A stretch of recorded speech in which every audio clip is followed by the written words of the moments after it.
គ្នាចង់ទៀតហើយខ្ញុំមិនដឹងថាមិនបានកាមេរ៉ាខ្ញុំវាចាប់ផ្ដើមធ្វើស៊ីខ្ញុំទៀតទេអូខេអ្នកទាំងអស់គ្នាឥឡូវនេះគឺខ្ញុំមកដល់កាណាដាហើយគឺនៅ a part of Canada គេហៅថា Victoria ហើយមើលទៅស្អាតណាឡើង clean ហ្មងនិយាយទៅថ្ងៃនេះខ្ញុំប្រហែលជាធ្វើវីដេអូប៉ុណ្ណឹងសិនដោយសារខ្ញុំត្រូវទៅរកកន្លែង check in ហើយខ្ញុំនឹងដើរដំណើរកម្សាន្តមួយថ្ងៃអ្នកទាំងអស់គ្នាប្រហែលជាលក្ខណៈ short ទេប៉ុន្តែគ្រាន់តែខ្ញុំនឹងព្យាយាមសម្រាញ់ដូចថាច្បាច់ចូលគ្នាមើលទៅថាកន្លែងណាដែលគួរមកដើរលេងអញ្ចឹងណាថាចង់និយាយថាស្រៀងលក្ខណៈប្រាំងណាលក្ខណៈរៀងប្រាំងឡើងខ្ជូតហ្មងឡើងដូចមានផ្កាដោះមានអីឡើងស្អាតតែខ្ញុំត្រូវទៅត្រឡប់ឲ្យបានសិនមុននឹងខ្ញុំដើរមួយថ្ងៃទៀតព្រោះឥឡូវច្រើនខ្លាំងហើយវ៉ាន់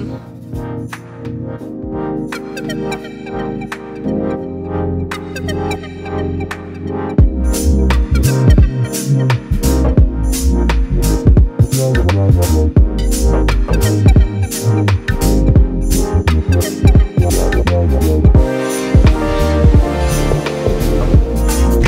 ៃទៀតហើយអ្នកទាំងអស់គ្នានៅនេះហ៎យើងអាចជួលឡុកបានដោយមិនចាំទិញលុយទេតែថាយើងអាចជួលគេ$10មកហើយពេលយើងចេញទៅវិញយើងឲ្យគេវិញយើងបានលុយមកវិញហើយគេមានម្ហូប free ឲ្យយើងមានឡើងគ្រប់មុខអ្នកទាំងអស់គ្នាមាន drink បានមួយមាន breakfast ហើយមានអាហារល្ងាចទៀតឡងលយហ្មង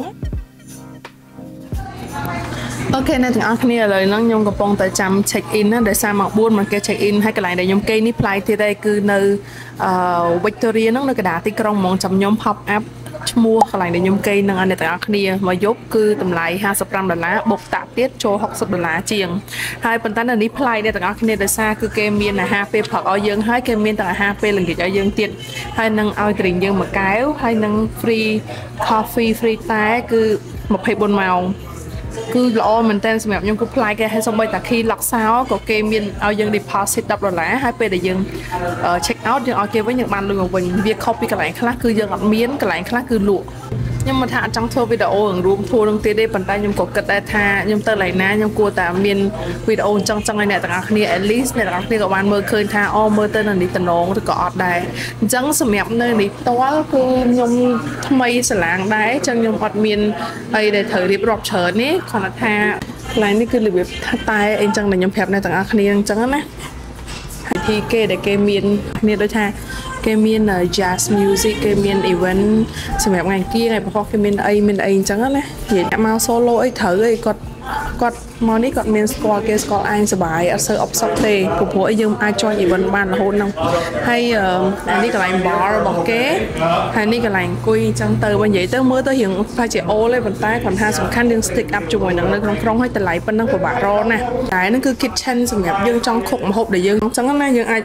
freeze វាក្នុងទូគេមានឲ្យយើងធ្វើការងារឡើងបានគឺវា open space មានទូទឹកកកហើយទូទឹកកកហ្នឹងគឺគេលីមហូបរបស់គេអញ្ចឹងទៅតែទាំងអស់គ្នាលីហើយអញ្ចឹងទៅគេដាក់ឈ្មោះគេអីអញ្ចឹងទៅនិយាយទៅចង់ស្តៀងតាកន្លែងមុនដែរទេគ្រាន់តែថានេះខ្ញុំចិត្តចង់ detail lênអ្នកនរគ្នាថាខ្ញុំគេញណាឈ្មោះអីតម្លៃប្រហែលដើម្បីអ្នកនរគ្នាបានដឹងខ្ញុំដែរ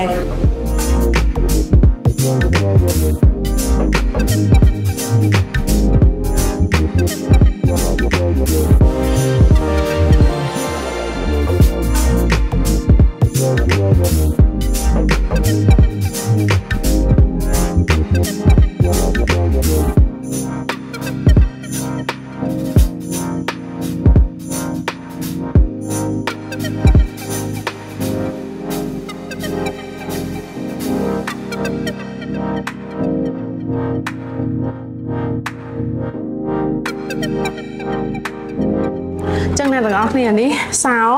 ផ្លូវឡើងមកតាមលើមកគេមានចង្រឹងដែកមួយចាក់សោសម្រាប់អ្នកមានសោបន្ទប់ហ្នឹងមិនចាក់ចូលបានវាង privacy ដែរអញ្ចឹង hostel នេះពេលឡើងទៅដោយសារខ្ញុំជន់ទី3 35A អញ្ចឹងពេលយើងឡើងទៅនិយាយទៅខ្ញុំគាត់អាចចង់ detail ឲ្យអ្នកទាំងអស់គ្នាបន្តិចនឹងឯងដោយសារឈុលមក hostel នៅកាណាដាហើយតែមានគេខ្លះដែលយើងក៏បានដឹងអញ្ចឹងណា so អានេះវាមានបន្ទប់វាចេះទៀតតែនៅនេះប្លែកទៀតដែរដោយសារបន្ទប់ទឹកគឺមានសង្គ្រប់បន្ទប់ មានសងតែគ្រប់បន្ទប់ទៅបីតែបន្ទប់យើងគេអត់មានប៉ុន្តែវាមានដូចមកលោកខ33នោះវាមានបន្ទប់ទឹកមួយអញ្ចឹងណានេះ so ខ្ញុំគឺ 35A អញ្ចឹងso ពេលចូលទៅដល់នេះបន្ទប់របស់ខ្ញុំ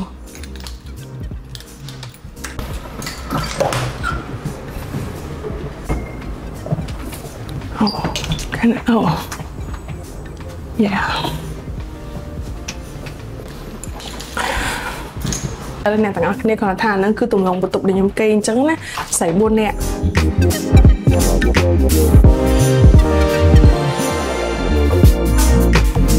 អូខេអញ្ចឹង trip ខ្ញុំបន្ទាប់ពីថ្ងៃស្អែកគឺខ្ញុំនឹងដើរលេងកន្លែងខ្លះៗដែលជាបេះដូងរបស់ Victoria ប្រទេសកាណាដាអញ្ចឹងកុំភ្លេចតាមដានទស្សនាទាំងអស់គ្នាណាបាយ